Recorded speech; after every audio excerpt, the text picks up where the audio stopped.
मैं स्वागत करना चाहता हूं सबसे पहले हमारे सहयोगियों का। रवीश रंजन शुक्ला और पूजा भारद्वाज हमारे साथ जुड़ गए हैं। मैं पहले रवीश आपके पास आता हूं क्योंकि सुप्रीम कोर्ट में अब से ठीक 1 घंटे बाद यह सुनवाई शुरू हो जाएगी।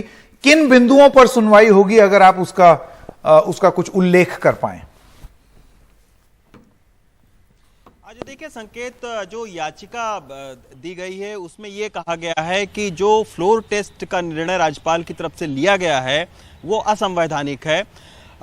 दूसरा उसमें यह पॉइंट दिया गया है कि हमेशा होता यह है कि मुख्यमंत्री और मंत्रिपरिषद की सलाह से जो है वो राज्यपाल काम करता है, लेकिन इस मामले में ऐसा लग रहा है कि 28 तारीख को देवेंद्र फडणवीस मिलते हैं राज्यपाल से और 29 तारीख को जो है वो सुबह सुबह एक चिट्ठी टाइप होती है और ये कहा जाता है कि कल फ्लोर टेस्ट होगा। तो ऐसा लग रहा है कि विपक्षियों के साथ में मिलकर राज्यपाल ने फ्लोर टेस्ट का निर्णय लिया है। तीसरा उसमें जो बहुत महत्वपूर्ण बिंदु है, जैसा कि आप भी जिक्र कर रहे थे, उसमें यह कहा गया है कि जब 16 विधायकों के अयोग्यता का मामला सुप्रीम कोर्ट में है और उसमें बाकायदा नोटिस हो चुकी है, तब आखिर उन 16 विधायकों को क्या होगा, क्या 16 विधायक वोट देने का अधिकार रखते हैं या नहीं। इस मामले पर जब तक सुप्रीम कोर्ट अपना रुख साफ नहीं करता है तब तक फ्लोर टेस्ट नहीं करवाया जाना चाहिए। चौथी जो बात उसमें ये कही गई है कि जिस तरीके से जल्दबाजी से ये पूरा एक फैसला लिया गया है और 39 जो बागी विधायक हैं उनमें से किसी भी बागी विधायक ने राज्यपाल को ये चिट्ठी नहीं सौंपी कि सरकार अल्पमत में है या हम समर्थन नहीं दे रहे हैं। तो एक टीवी और एक संचार माध्यम के जरिए ही जो है वो राज्यपाल ने एज्यूम किया कि इसमें फ्लोर टेस्ट होना चाहिए। तो ये सारे जो 4-5 बिंदु उसमें दिए गए हैं याचिका में, उस पर आज अभी 5 बजे के आसपास में सुनवाई होगी।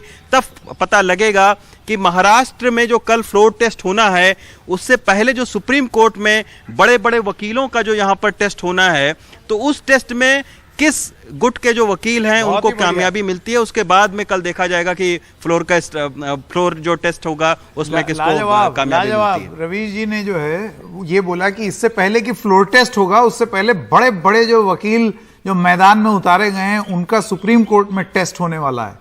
तो 1 घंटे में पता चलेगा कि कौन इस टेस्ट में पास हुआ, क्योंकि उसके बाद फिर दूसरा वाला हर जगह टेस्ट ही हो रहा है और टेस्ट रिपोर्टर्स का भी हो रहा है जो लगातार कई दिनों से किसी जगह पर तैनात हैं। जैसे कि पूजा भारद्वाज, वो बीजेपी के जो देवेंद्र फडणवीस हैं उस कैंप की सारी खबरें हम तक ला रही हैं। पूजा, अगर आप हमको ये बताना चाहें कि क्या बीजेपी, देखिए अब तो मेरे ख्याल से बीजेपी ने भी ये बोलना बंद कर दिया है कि हमारा कोई हाथ नहीं है।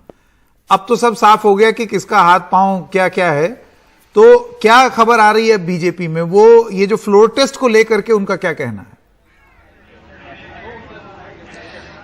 जी, दिलचस्प वही है संकेत कि अभी तक कैमरे पर बहुत ही बड़ा एक रुख था बीजेपी का। कल जिस तरह से सुबह तक ये बयान आ रहे थे कि हम तो वेट एंड वॉच भूमिका में है, लेकिन शाम तक आते आते आपने देखा कि किस तरह से वो दिल्ली पहुंचे, उसके बाद जैसे ही पहुंचे मुंबई सीधे वो राजभवन गए। तो ये रफ्तार जिस तरह से बीजेपी में कल दिखी है उस रफ्तार से बयान बीजेपी के बिल्कुल नहीं है। शांति से जो उनका काम है बीजेपी अपना कर रही है। बैठक भी आप कल भी वहां पे चलती रही। आज जो कोर ग्रुप के सदस्य हैं, अहम विधायक हैं, उनकी बैठक चल रही है और सूत्रों के हवाले से बीजेपी ये खबर मीडिया तक कहीं ना कहीं देना चाह रही है कि 164 विधायकों का समर्थन है, 164 का समर्थन उनके पास कहीं ना कहीं तैयार है।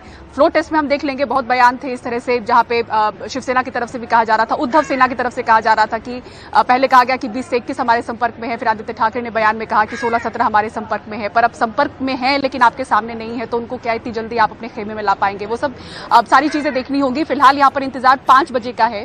5 बजे कई अहम चीजें होंगी। 5 बजे सुप्रीम कोर्ट का हम देख पाएंगे रुख क्या होगा। उसके साथ ही यहाँ पर कैबिनेट मीटिंग बुलाई गई है, कल भी थी और आज भी है। उसमें एक अहम जानकारी जो हम सुबह से चला रहे हैं कि किस तरह से औरंगाबाद जिले का नाम संभाजी नगर करने पर जो कभी भी एनसीपी और कांग्रेस उसके लिए राजी नहीं थी और बीजेपी शिवसेना चाहती थी, उसका प्रस्ताव कल रखा गया है और आज उस पर क्या रुख रहता है एनसीपी का और कांग्रेस का, वो देखना होगा। एक और जो सूत्रों के हवाले से खबर, क्योंकि अभी सब सूत्र के हवाले से ही खबर हम तक आ रही है, तो हम ये भी चीज यहाँ पर मेंशन करना चाहेंगे कि जो खबर थी हमारे पास कि उद्धव ठाकरे इसके पहले 2 बार इस्तीफे की पेशकश कर चुके थे, क्योंकि वो समझ चुके थे कि उनके पास वो आंकड़ा नहीं रह गया है, और फ्लोर टेस्ट में भी क्या वो सामना करना चाहेंगे इस चीज का, जहां पर उनके आंकड़े बिल्कुल समझ में नहीं आ रहे हैं, कि करके लगभग सभी विधायक जा चुके हैं, तो उनके पास स्ट्रेंथ क्या है, तो क्या इससे पहले वो इस्तीफे की पेशकश कर सकते हैं। एक बार फिर से सूत्रों के हवाले से वही खबर आनी शुरू हो गई है। बिल्कुल शायद मैं देख रहा हूँ आपके पीछे एक बड़ी लंबी सी और बिल्कुल हम पुष्टि लग्जरी गाड़ी जो है वो देवेंद्र फडणवीस के घर के अंदर जा रही है, पता नहीं कौन है, आप पता लगाने की कोशिश कीजिए और सूत्रों को भी टटोलने की कोशिश कीजिए ताकि और जानकारी हम लोगों को मिल सके। आप दोनों का बहुत बहुत धन्यवाद हमारे साथ जुड़ने के लिए। तो सुप्रीम कोर्ट में भी जानकारी मिलेगी और मुंबई से भी पता चलता रहेगा कि कौन किस किस्म की रणनीति अपना रहा है। 5 ही बजे एक बहुत ही महत्वपूर्ण कैबिनेट मीटिंग भी होनी है महाराष्ट्र सरकार की, जिसमें जैसे कि पूजा बता रही थी औरंगाबाद का नाम बदल के संभाजी नगर रखना है। अब इस पे कभी भी कांग्रेस और एनसीपी सहमत नहीं थे, लेकिन क्या इस बदली हुई परिस्थिति में वो भी बदल जाएंगे? और अगर बदल जाएंगे तो इसमें एकनाथ गुट और उद्धव गुट और बीजेपी, इसको आप चैलेंज कैसे करेंगे? क्योंकि ये तो आप ही की डिमांड थी।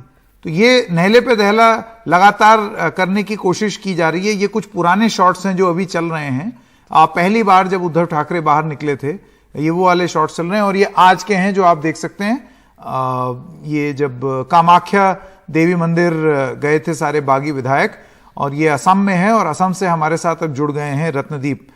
रत्नदीप, और क्या जानकारी आपको मिली है? मतलब सेवई से लेकर के बैग से लेकर के एक एक चीज तो आपने बता डाली कि वो हो क्या रहा है उस होटल में। अब और आगे आप क्या जानकारी दे सकते हैं? देखिए, इस वक्त जो होटल है, होटल के अंदर हमें बहुत सारे मूवमेंट हमको देखने को मिल रहे हैं, और जो अंदर से हमें खबर लग रही है कि अब जो शिंदे कैंप है वो होटल के लॉबी में बैठा हुआ है, और उनके साथ असम बीजेपी के कुछ मंत्री, विधायक और एमपी भी हैं, आला पुलिस अधिकारी भी अंदर हैं, और उन ये जो शिंदे कैंप के जो विधायक हैं, इनके जो पर्सनल बिलोंगिंग्स हैं, बैगेज है, ये इनको भी इनके रूम से निकाल लिया गया है और होटल के लॉबी में रखा गया है। इनके जो सहायक हैं, जो सपोर्ट टीम है, वो सपोर्ट टीम भी 1-2 गाड़ी के कन्वॉय में अब निकल गई है यहाँ से। तो उनका जो एडवांस पार्टी है, सपोर्ट टीम, वो एयरपोर्ट के लिए निकल गया है। एयरपोर्ट में भी बहुत एक्टिविटी दिख रही है, सिक्योरिटी को बीफ अप किया गया है। तो सूत्रों के अनुसार जो खबर हमें लग रही है कि अब तैयारी हो चुकी है इनके निकलने के लिए। कब वो निकलेंगे ये इंडिकेट अभी भी हुआ नहीं है, क्योंकि हमने पहले भी बताया था उनका प्लान में एक चेंज आया था। पहले निकलने की बात थी, बहुत पहले ही निकल जाते वो, और ये प्लान ये था कि जो विधायक जब कामाख्या देवी मंदिर गए, वहाँ पे जब उन्होंने पूजा की, पूजा करने के बाद सीधे एयरपोर्ट निकल जाने की बात थी। मगर कामाख्या देवी के मंदिर के जाने के पहले, निकलने के पहले लास्ट मोमेंट में एन वक्त पे वो प्लान चेंज हुआ, और डिसाइड ये हुआ कि वो आएंगे लौट के। वो होटल आए, उन्होंने अपना लंच ख़त्म किया, और अपने बीच उनकी बातचीत चलती रही, रिव्यू किया, और अब सूत्रों के मुताबिक ये खबर लग रही है कि ये जो नया प्लान है, नया प्लान के लिए सब कुछ तैयार है। बसेस को रिफ्यूल कर दिया गया है, बसेस को लगा दिया गया है होटल में, कॉन्वॉय रेडी है। जो स्पाइस जेट की जो चार्टर से जो फ्लाइट एयरक्राफ्ट चार्टर की गई है वो भी स्टैंड बाई पे है। और सूत्रों के मुताबिक ये भी खबर लग रही है कि जो गोवा लेके जाने की जो प्लान है, उस प्लान को, वो भी प्लान कैंसिल नहीं हुआ है, उसको सिर्फ पोस्टपोन किया गया है। वो एक ऑप्शन है, मगर गोवा प्लान भी अभी भी ऑन है। और दूसरी जो प्लान है, वो जो अल्टरनेटिव प्लान है, उसको भी एक्टिवेट किया गया है। तो ये जो इनके आने जाने का जो पूरा लॉजिस्टिक्स का मामला है, सब चीज़ों में एक plan A, plan B, plan C और प्लान डी रहता था हमेशा। इन 7 दिनों में जो भी हुआ है उसमें 3-4 प्लान हाथ में लेके ये चलते हैं, और इसमें इनको जो लोग मदद कर रहे हैं, कुछ लोगों से हमारी बात भी हुई है, और उनका ये कहना है कि इतना हाई स्टेक पॉलिटिकल गेम है ये कि कहीं पे भी कोई चूक ना हो, इसके तरफ ध्यान रखा गया है। मगर जो हम कंफर्म कर सकते हैं इस बीच कि यहाँ पे जो एक तैयारी जरूर है, तैयारी शुरू हो चुकी है, पूरे तैयार हैं जो विधायक हैं एकनाथ शिंदे गुट के निकलने के लिए गुवाहाटी से, कभी भी वो निकल सकते हैं और इसके लिए सभी तैयारी अब पूरी तरह से तैयार होके पूरी तरह से हैं। और जो सुना जा रहा है कि गोवा का प्लान भी अभी तक रद्द नहीं किया गया है, वो भी ऑप्शन के हिसाब में रखा गया है। बिल्कुल बिल्कुल, रत्नदीप जो हैं वो इतनी सारी बारीक जानकारी निकाल के लाते हैं कि आज उन्होंने सेवई खाई, आज बस जो है वो यहाँ खड़ी हुई, उधर खड़ी हुई, वो लोग लॉबी में बैठे हुए हैं। इतनी सारी जानकारी रत्नदीप के पास रहती है। मुझे तो लगता है रत्नदीप ये भी बता देंगे कि बस में जो पेट्रोल और डीजल भरा है वो कौन से पंप से भरा है। खूब जानकारी रहती है रत्नदीप के पास। महाराष्ट्र की इस महाभारत में जितनी अंदर से खबर रत्नदीप ने निकाली है वो काबिले तारीफ है। बहुत बहुत धन्यवाद रत्नदीप हमारे साथ जुड़ने के लिए।